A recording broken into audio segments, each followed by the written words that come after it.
Our journey commenced from Colombo. You could go through the coastal region via Negombo, Chilla, Putlam to Anuradhapura.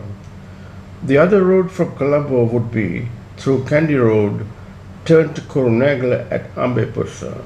From Kurunegala, proceed to Anuradhapura to meet the Putlam Road. From Anuradhapura via Vavuniya, Kilinochchi and Elephant Pass, you could enter Jaffna Peninsula. The distance is 396 km and takes about 10 hours drive on an average speed of 70 km per hour.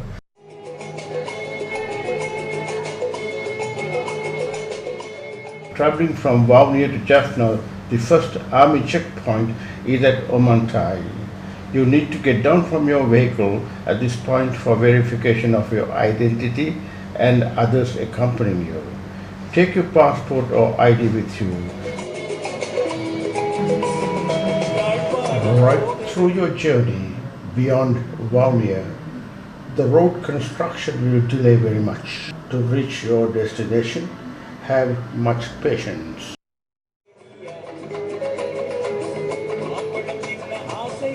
We are now on our way to Kilinochchi, once a stronghold of LTT.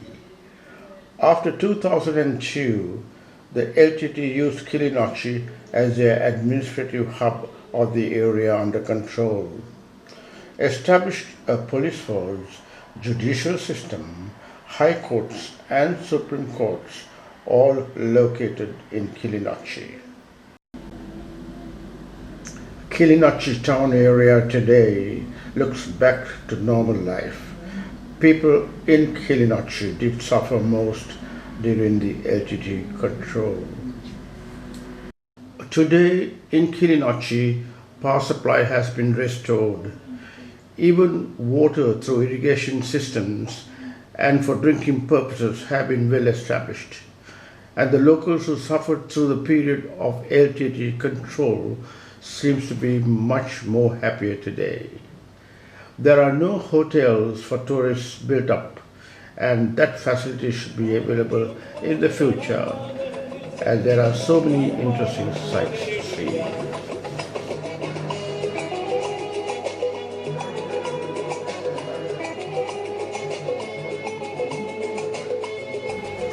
The Sri Lankan army claimed that they encountered only minimal resistance once it entered the town of Kilinochchi, as the rebels had withdrawn to positions in nearby jungles. The infrastructure of the town was heavily damaged by LTT whilst withdrawing. A large water tank had been destroyed by LTT using explosives. This was done to prevent the advancement of the security forces and cut off the water supply. The power supply also was severely damaged.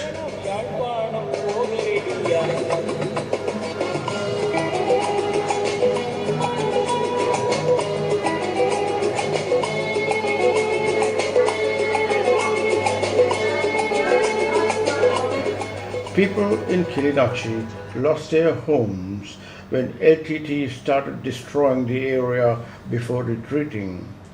They suffered immensely, but today they have built their little homes and seem to be settled down.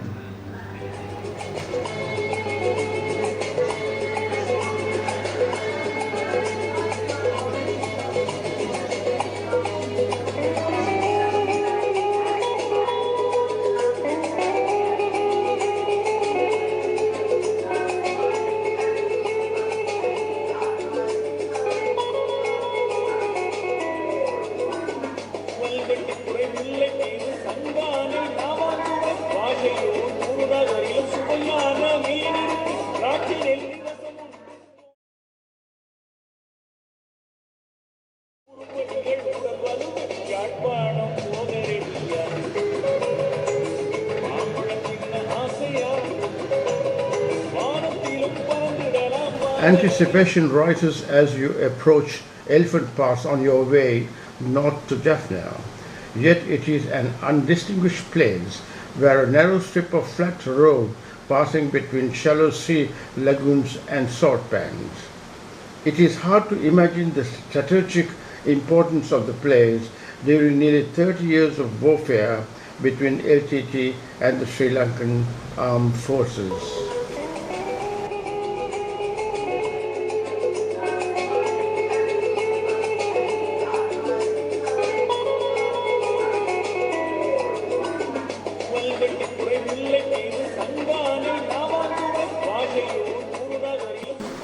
There are plans to convert Elephant Pass Lagoon, 77 square kilometers of fresh water, provide fresh agricultural possibilities on both sides of the lagoon, that is the Jaffna Peninsula side on the north as well as the Vani side on the south, once salinity has been leached out of the soil.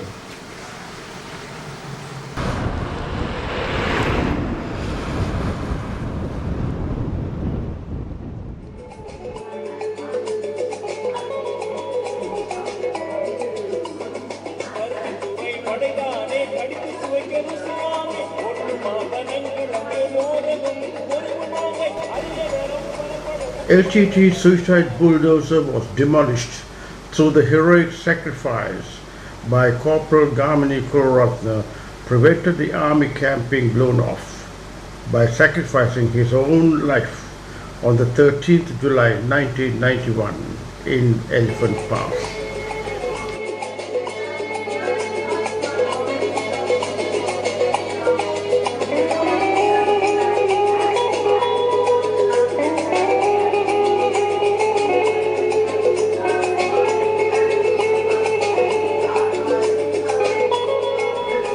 From Elephant Pass, we bypassed Jaffna town and drove straight to KK to stay at the Telsavana Army Resort.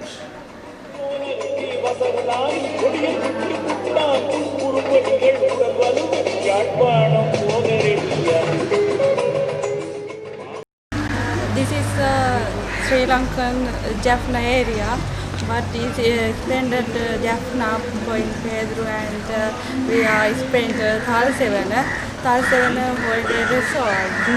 But interesting locations. There are many people coming to these locations. Other many people is talking about very location in the sea moment. Our areas is very good. So I am very like these locations, but there are Tamil or foreign streets coming our location. But I am soldiers. It is work in this locations.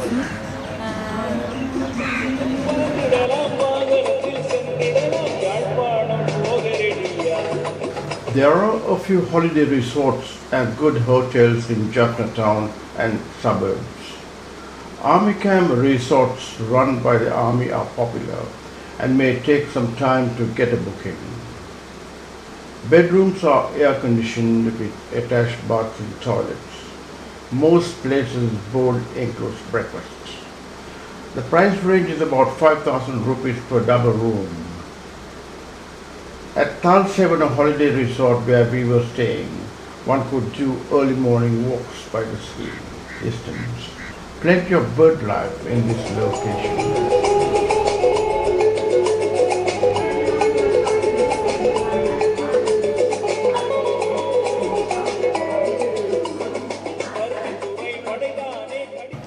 On the day that we were leaving the resort, the major invited us for breakfast before we left.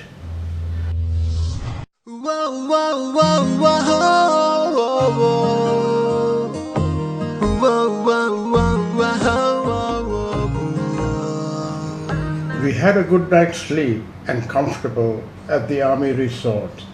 Now we are on our way to Jaffna town, the city that's waiting for us. To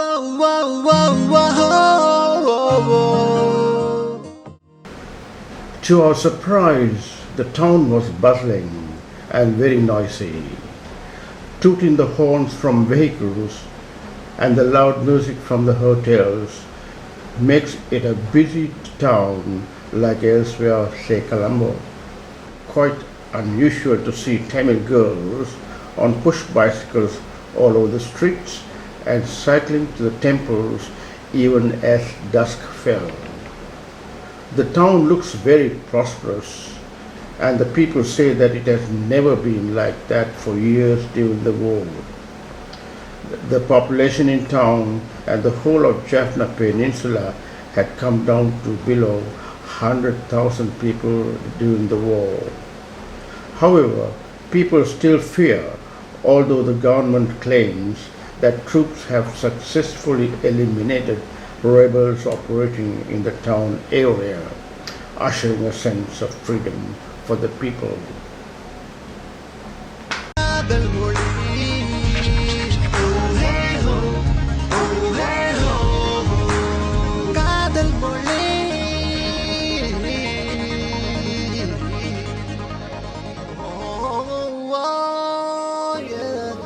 Today, there is nothing visible to remind the visitor of the LTT except, of course, the scenes of destruction that testify that there had been a war. The behavior of the soldiers towards the civilian population appears to be good. In Jaffna city itself, the army has adopted a low profile. People of Jaffna have forgotten the period of terror. We had lunch in the town, in a hotel in Hospital Road. The name, as I remember, is Mega Hotel. The food in this hotel seems to be very popular. They serve parathas, dosas, rice and curry, you name it. The spot does not look clean, but who cares when the food is tasty and you're hungry.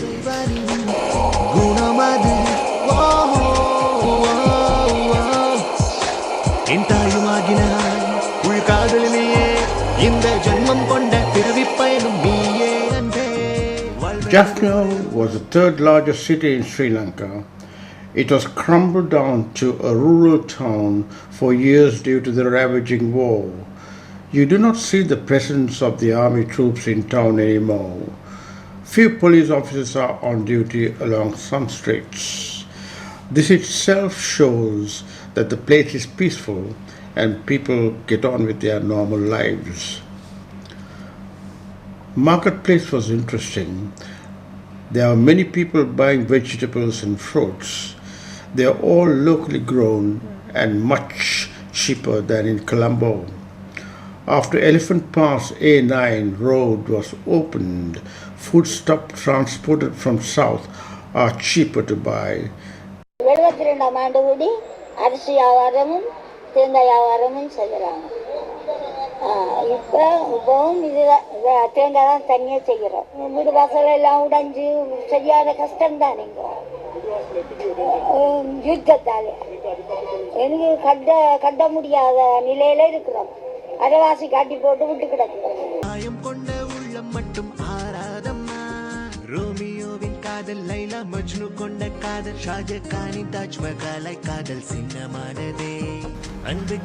Jaffna has it all. Friendly people, a rich culture, salubrious climate, and a picturesque environment to go to make it a veritable traveler's paradise. Now that the guns have fallen silent and the place is in sight, domestic tourism in this long forgotten northern retreat is gradually catching on. After almost 20 years, travelers now can reach Jaffna either by land or air.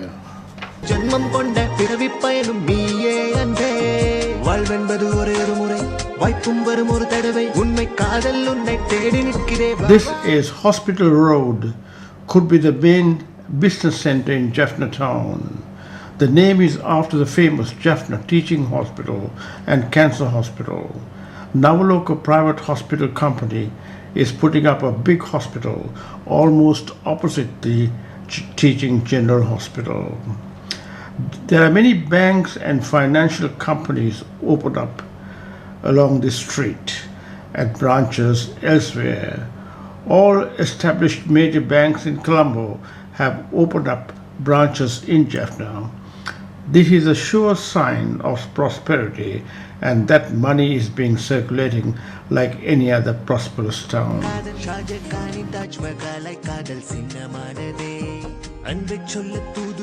Jaffna man treasures above everything else is education. Books are his best friends and not dogs, as mostly known. He will pay more attention to a good book than to his dissatisfied wife. The origin of the Jaffna library is traced to a book lover named K.M. Chellappa, who in 1933 began sharing the collection of his books among friends. A committee headed by the then district judge as chairman, Reverend Dr. Isaac Thamaya as vice chairman, with others formed the library in 1934. Later on, to construct a permanent library, a meeting was held convened by the first mayor of Jaffna, Sam Sabapathy. It was decided to hold a carnival and a music festival featuring some of the most popular Indian artists to raise funds, and it was a huge success. On the night of 31st May 1981 midnight, the precious collection of books were in flame, destroying part of their heritage. The new library was built a few years later. It had a cultural heritage of 97,000 priceless books and 150 centuries-old Tamil manuscripts. The old Jaffna Public Library was functioning on Hospital Road from 1934 to 1936. In 1936, it moved to Main Street.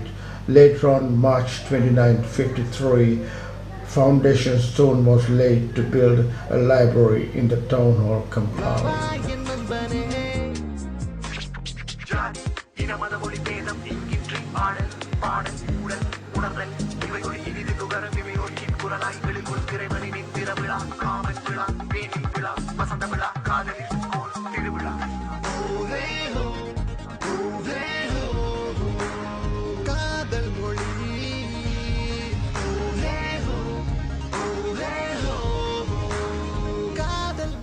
Situated on the south side of Jaffna Peninsula at the water's edge of the lagoon, the ancient fort in Jaffna is the second largest existing fort in the island.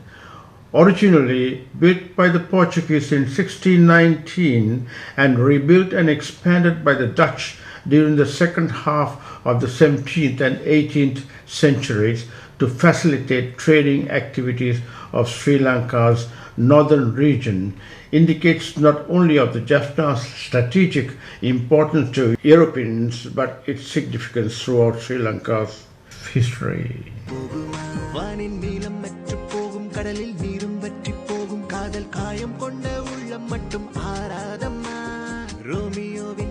Laila Majnu கொண்ட காதல் ஷாஜகானின் தாஜ்மஹாலை காதல் சின்னமானதே அன்பை சொல்ல தூது கோடி வார்த்தைக்கீடு ஏது ரத்த ரோஜா ஒன்றை காதல் சொல்ல போது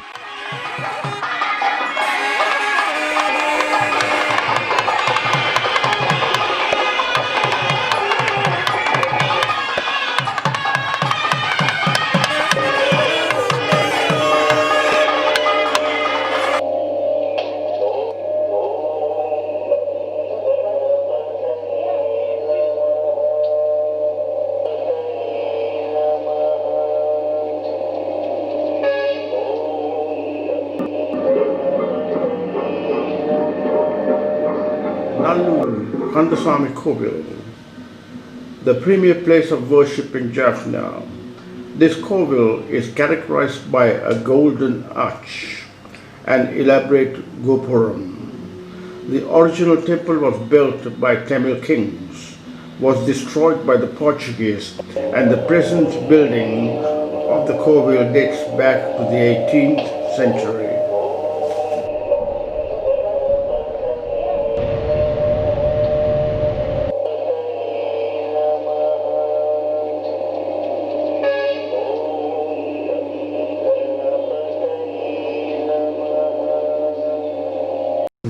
The last legitimate king and ruler of Jaffna, who claimed Nellore to be the capital of the kingdom.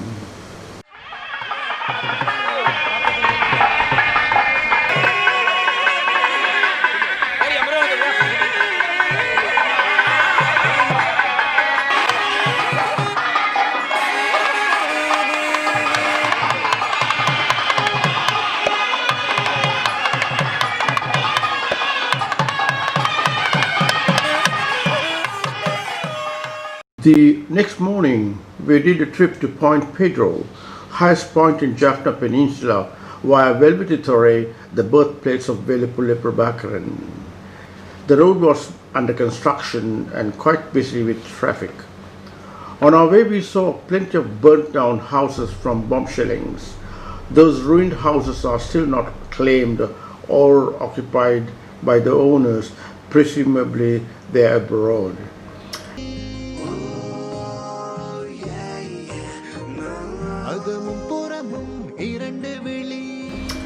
Between Point Pedro and Velvetitore, northern point of the longest line of Sri Lanka is situated. It is called Kodigaha. This happens to be a fishing village. On our return trip, we drove down to Puttur. We then went to see the Nilavarai bottomless well at Navatkiri. The well has a legend. When Rama was going back after the war, Sita felt thirsty and there was no water available. So Rama sent an arrow to the earth, and there on bottomless well was seen. According to the locals, this well is connected to Kirimale Pond. You could see the steps going down to the well. Obviously, the locals may have been bathing. There is also a kovil just beyond the pond.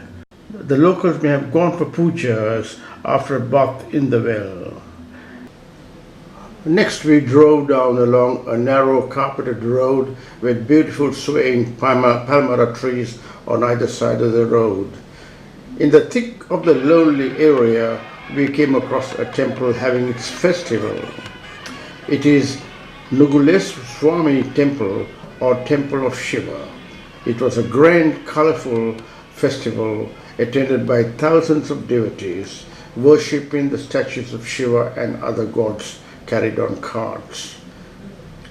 We found two bathing ponds in the premises adjoining the lagoon.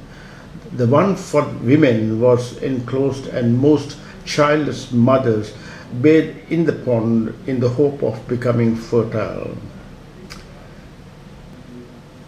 It is these two ponds that are in communication with the bottomless well in Navatkiri.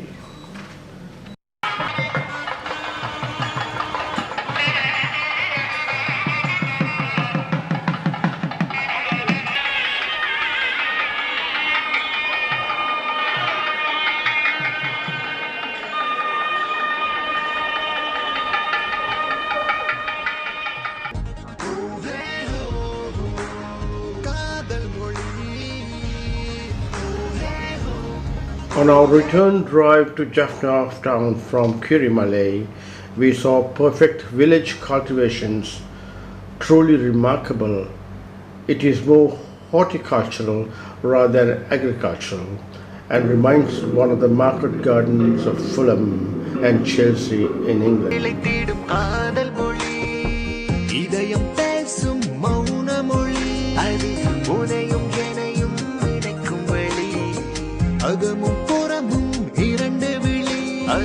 அன்பில் திளைத்திடும் காதல் மொழி ஆதி முதல் காதல் தான் உண்மை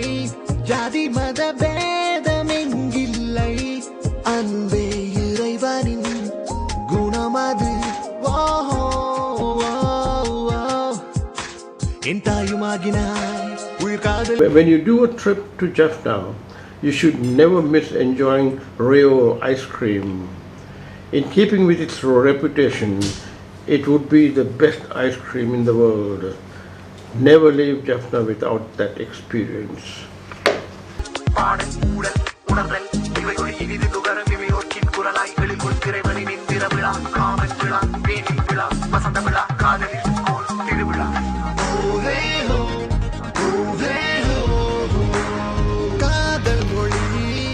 Next morning we were on the road to Mulaitivu.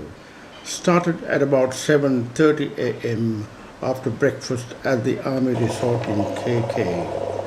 We drove down as far as Kilinochi and at Paranthan Junction turned left to Mulaitivu Road. It is not the best road, rugged, sandy and humpy right through the drive to the junction at Putukedirupu town in the Mulaitivu district. It is best to drive a four-wheel drive on these rugged roads. It took over 6 hours to get to Mulaitivu district from Jaffna. Before proceeding from the T-junction at Putukedirupu junction, check with the Army Information Center regarding directions of destinations. Velupule Prabhakaran's hiding bunker was not easy to find. When we found the place, the first thing we noticed was the funeral parlor. The significance of this hut is that when high-ranking officers and Tamil civil leaders are killed, the bodies are dispatched to this parlor for personal inspection by Prabhakaran before buried.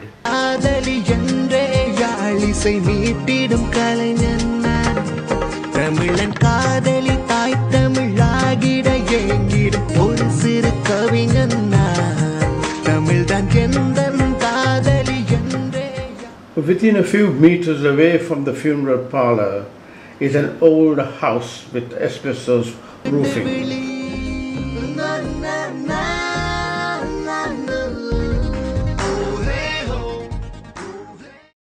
This appears to be the bunker Prabhakaran was hiding in his last stages of the war.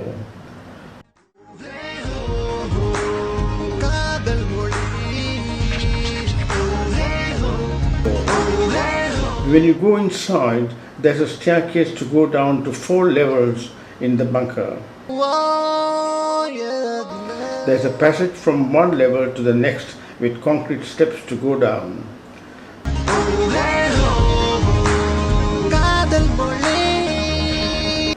The bunker had thick bulletproof doors and walls.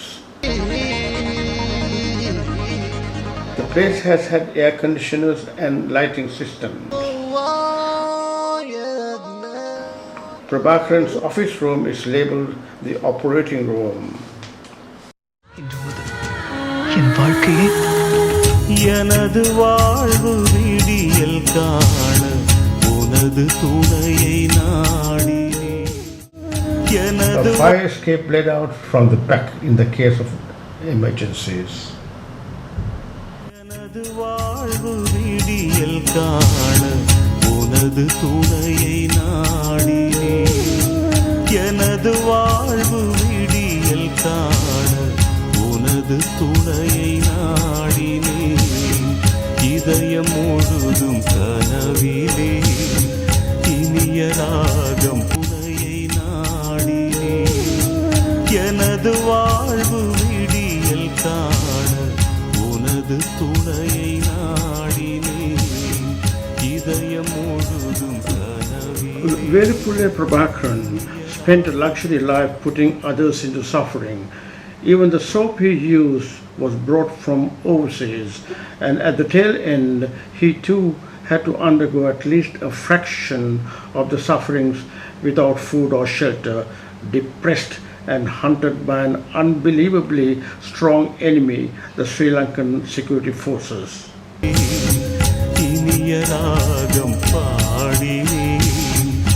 உதயகால பொழுதிலே மனசில் ஊஞ்சல் ஆடினே. உனது உனது பார்வை எனது வாழ்வில் ஜீவன் என்று நாடினேன். எனது வாழ்வு விடியல் காண உனது துணையை நாடினேன்.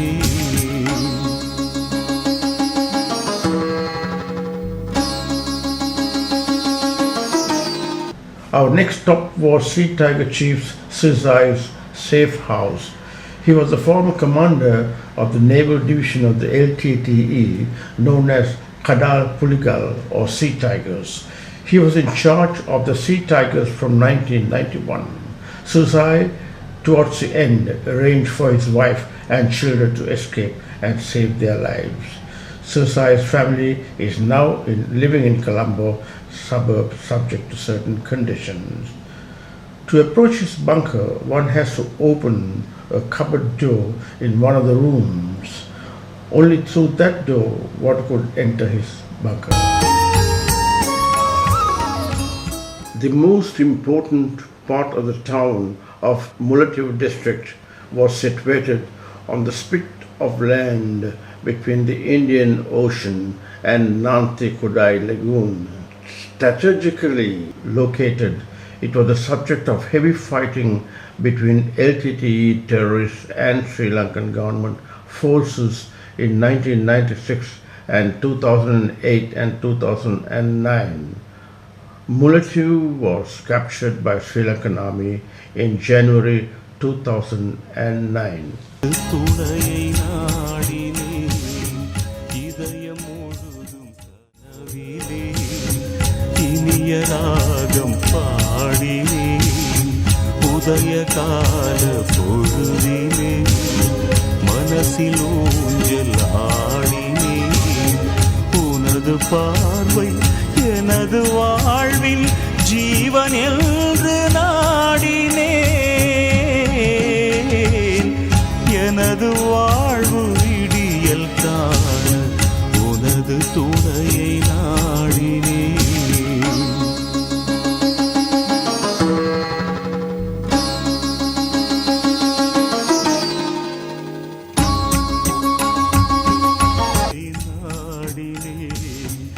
இதயம் முழுதும் கனவிலே இனிய ராகம் பாடினேன்.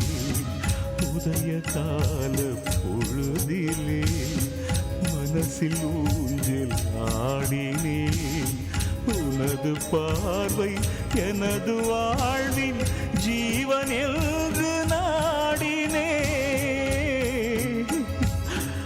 எனது வாழ்வு ඔයගලන්ට එන්න ඉඩ දුන්නද නැත්නම් නෑ නෑ අපි ඉන්නේ අපි දුව තමයි ආවේ. ඒගොල්ලන් එන්න දෙන්නේ නැද්ද? දෙන්නේ නෑ. කරදර කරනවද ඒගොල්ලන්? ඔව් යන්න එපා වෙඩි තියනවා කියලා. වෙඩි තියනවද ඒගොල්ලන්? තිබ්බා මිනිස්සුන්ට එකමදාම ඉන්න ට්‍රයි කරනවා. වෙඩි තියනවා එළවනවා මේව තමයි දැන් දවසේ. මේ දවස් ඔක්කොම එහෙම තමයි. உனது துணையை நாடினேன். எனது வாழ்வு விடியல் காண உனது After the personal aide of Prabhakaran said, on the morning of May 18th, the near 35-old dream of Tamil Elam became a nightmare to us forces. He further said that Prabhakaran became increasingly depressed as the battles progressed. When the Sri Lankan security forces were poised to take over Puthukidi Ropo, Prabhakaran and Puttu Aman slipped into the no-fire zone. I too slipped in with them, added Gokulan Master. என்று ஆடினேன். வழியில் வந்து எதற்கு நீ புதிய பாதை காட்டினாய். பழியில் இருந்து என்னை ஏன் காக்க கை ஓங்காரமொழியில் உலகாளும் கருணை பூங்கோதை நாகம் சரணம். ஸ்ரீகாரம் செய்தே நீராட்டும் மலர் பாம்போடு நிலை கொண்டாள் சரணம்.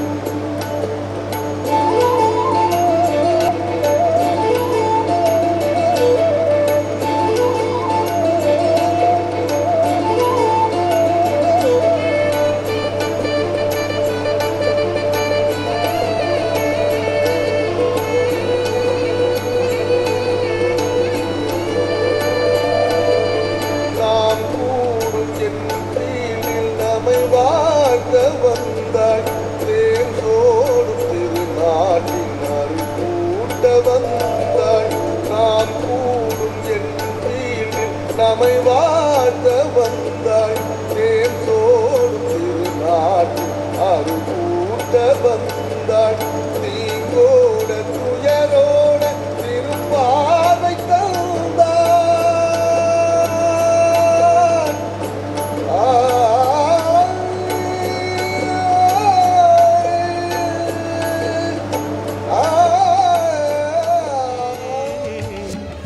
எனது வாழ்வு விடியல் காண உனது துணையை நாடினேன் இதயம் முழுதும் கனவிலே இனிய ராகம் பாடினேன் உதய கால பொழுதிலே மனசில் ஊஞ்சல் ஆடினேன் உனது பார்வை எனது வாழ்வின் ஜீவன் என்று நாடினே எனது வாழ்வு விடியல் காண உனது துணையை நாடினேன் எனது வாழ்